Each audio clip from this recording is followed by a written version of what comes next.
देखिए पर परागण के प्रकार चॉइस ऑफ पॉलिनेशन। देखिए बच्चों, पर परागण के प्रकार चॉइस ऑफ पॉलिनेशन। प्राकृतिक परागण दो प्रकार का होता है। प्राकृतिक के आधार पर जो परागण क्रिया होती है वो दो प्रकार की होती है। कितने प्रकार की होती है? दो प्रकार की होती है। फर्स्ट नंबर है स्वपरागण सेल्फ पॉलिनेशन और सेकंड नंबर है पर परागण क्रॉस पॉलिनेशन। अब देखिए स्वपरागण क्या है? करें पुष्प के परागकोश से परागकणों का वाटिकाग्र या उसी पौधे के अन्य पुष्प के वाटिकाग्र पर पहुंचने की प्रक्रिया को स्वपरागण क्रिया कहते हैं। जैसे आप लोग देख रहे हैं कि जो स्वपरागण क्रिया होती है ये एक पुष्पों के मध्य या एक पौधों के दो पुष्पों के मध्य होने वाली प्रक्रिया क्या कहलाती है? स्वपरागण क्रिया कहलाती है। स्वपरागण क्रिया एक पुष्पों के मध्य या एक पुष्पों के मध्य या एक पौधे के दो या दो से अधिक पुष्पों के मध्य होने वाली प्रक्रिया क्या कहलाती है? स्वपरागण क्रिया कहलाती है। पर परागण क्या है?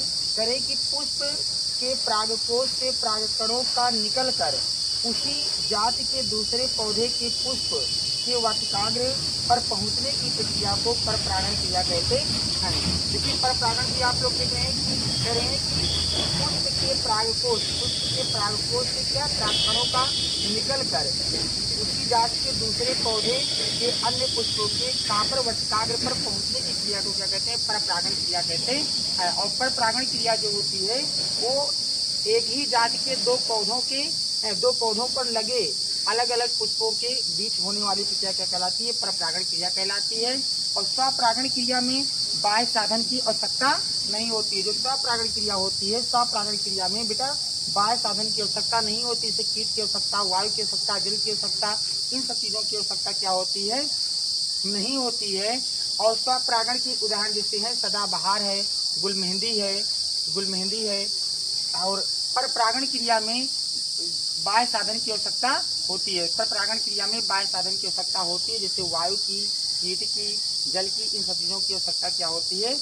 और पर परागण में जैसे मक्का है, गेहूं है, धान है। मक्का जैसे आप लोग देखते हो तो मक्का का जो ऊपर जो वाला फूल होता है वो क्या होता है? नर फूल होता है। मक्का के ऊपर जो फूल होता है आप लोग देखते हो जैसे लंबा लंबा जैसे ढेर सारा से निकला होता है, ये क्या होता है? नर फूल होता है। जिसकी मक्का की वाली पत्तियां हैं, ये मक्का की क्या है? पत्तियां। और जो ये मक्का का जो नीचे जो मक्का होता है, ध्यान दीजिएगा, ये क्या होता है? ये नर पुष्प होता है। ये क्या होता है? मादा पुष्प होता है। जब वायु चलता है तो वायु के समय क्या होता है? जब मक्का हिलता है तो ये क्रिया जो होती है तो ये क्या होती है? परागण जो होता है इसी प्रकार का क्या होता है? परागण मक्के में होता है। तो जो पर परागण होता है, पर परागण क्रिया में आपको बताया ही गया कि बाह्य साधन की आवश्यकता होती है। कीट की आवश्यकता, जल की आवश्यकता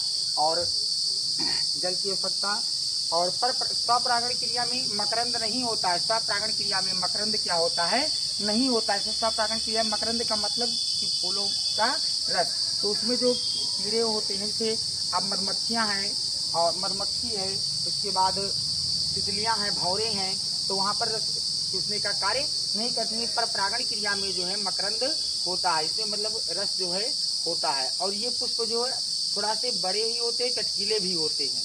पर परागण के क्या कह सकते हो? या एक पौधों में दो अलग अलग पुष्पों पर या दो पुष्पों के मध्य होने वाली प्रक्रिया क्या कहलाती है? स्वपरागण क्रिया कहलाती है। और पर परागण में क्या बताएंगे कि दो अलग अलग पौधों पर लगे पुष्पों के बीच होने वाली प्रक्रिया क्या कहलाती है? पर परागण क्रिया कहलाती है। दूसरा अंतर आप लोग बताएंगे कि स्वपरागण क्रिया में बाह्य साधन की स्वपरागण क्रिया में बाह्य साधन की आवश्यकता होती है। स्वपरागण क्रिया में बाह्य साधन की आवश्यकता होती है और पर परागण क्रिया में बाह्य साधन की आवश्यकता नहीं होती है। पर परागण क्रिया में बाह्य साधन की आवश्यकता नहीं होती है। और अगला नंबर है कि स्वपरागण क्रिया के लिए पुष्प के पुमंग या जयांग एक साथ परिपक्व होते हैं। स्वपरागण क्रिया में पुष्प के पुमंग और जयांग जो है एक साथ क्या होते हैं? एक साथ परिपक्व होते हैं। और पर परागण क्रिया में पुष्प के पुमंग और जयांग अलग अलग समय में परिपक्व होते हैं। अलग अलग समय में क्या होते हैं बेटा? परिपक्व होते हैं। इसके बाद अगला अंतर है कि स्वपरागण के पुष्प छोटे एवं कम आकर्षित होते हैं। स्वपरागण के पुष्प क्या होते हैं? छोटे एवं कम आकर्षक हैं, कम आकर्षक होते हैं, कम आकर्षक होते हैं। स्वपरागण के पुष्प कैसे होते हैं? छोटे एवं कम आकर्षक होते हैं।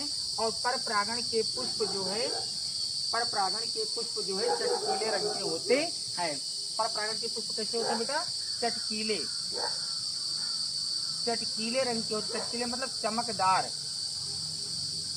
चमकदार रंग के होते हैं। मतलब परपरागण के पुष्प चटकीले एवं चमकदार रंग के होते हैं। 5वां नंबर है कि स्वपरागण, स्वपरागण क्रिया में मकरंद होता नहीं होता है। स्वपरागण क्रिया में मकरंद नहीं होता है। और इधर लिखेंगे परपरागण क्रिया में मकरंद पाया जाता है या मकरंद होता है। मकरंद मतलब फूलों का रस, फूलों का रस जिसको तितलियां, भौरे और मधुमक्खियां जिसके रसों को चूसती हैं।